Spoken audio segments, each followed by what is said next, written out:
So my name's Mr. G and I'm the coordinator of Sociology.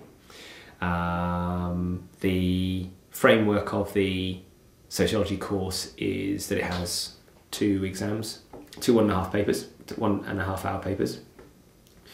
The first paper tests 3 subjects and the second paper tests 4 topics, of which you only answer 3 of them. It's really important in the sociology exam to be able to, in terms of accessing the higher marks, to be able to focus on the extended essay style answer questions at the end, which we spend a lot of time unpicking and understanding during the course. So that's the that's the structure of the course. And then in terms of what the course contains, we spend a lot of time looking at how sociologists operate. So how do sociologists study society? So often we don't do experiments like you might do in science or psychology. So we spend time looking at observations, interviews and questionnaire methods, why they're effective, why they're not effective in a range of contexts. We look at ethical issues to do with research. So is it ethically appropriate to put, say, a researcher in harm's way to study, say, gangs in the city, although the information might be really excellent? Is it right to put someone in that situation?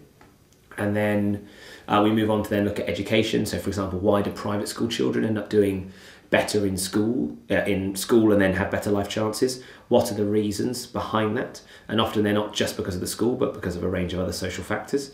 We spend time looking at sink schools and the problems surrounding schools that struggle to perform academically. We look at, say, why do girls do better than boys, and really unpick the social issues about why girls do better than boys.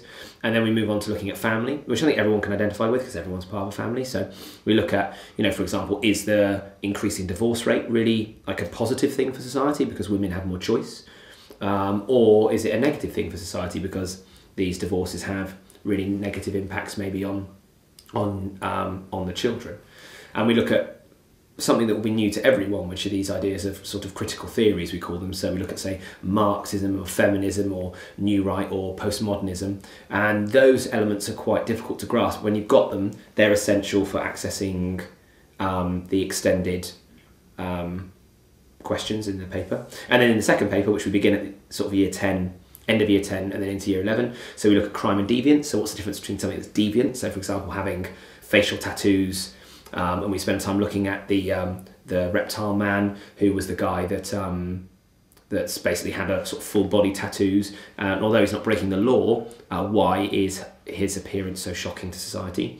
We look at different elements of crime: working class crime or blue collar crime, white collar crime or corporate crime.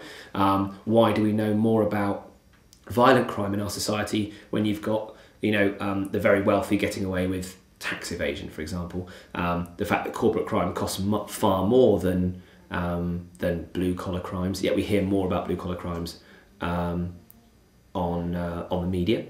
Then we look at media, so we look at how media companies control us. We look at like media moguls like Rupert Murdoch and how can they control what we see, which I think is quite an interesting concept when you unpick it a little bit more.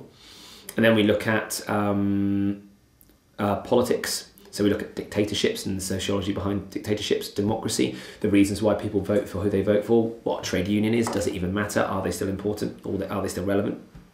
And then we look at, the last topic is inequality. So we look at why are the poorest in our society never likely to stop being poor? So in terms of that, those are sort of like the brief outline of the topics, and obviously I can discuss those with you more on the facing the future evening. The exam board is AQA Sociology. Here's an example paper for parents. If you type in AQA GCSE Sociology, there's only one paper you can choose, and there are loads of past papers and mark schemes on there as well. It might be worth mentioning as well that lots of the current past papers look like this, and there are no gaps underneath. But in the paper that your child will sit, there'll be gaps underneath each question with a suggested length that they should write their answer, which I think is going to make it more accessible actually. And in terms of sociology, obviously you can go on to do it at A level and then obviously at university explicitly. It's a really great subject to combine with others. So for example, if you're really into geography and human geography and sociology, you may well go into something like town planning or local politics. If you really like science, it can be part, you can use it as a way into sort of forensics or criminology. Or if you enjoy psychology, it provides, I think, loads of really interesting degree opportunities, and the actual subject itself, if you just decided to study sociology at university, it is fascinating because it's the science of our society, and many really important jobs in government, local government, national government are effectively responding to social issues, whether it's crime in our society or poverty in our society or whatever it might be. It's sociologists that understand these issues. It could also be nicely combined with economics if you really like those sort of things, to take on further into degree and then obviously into your career.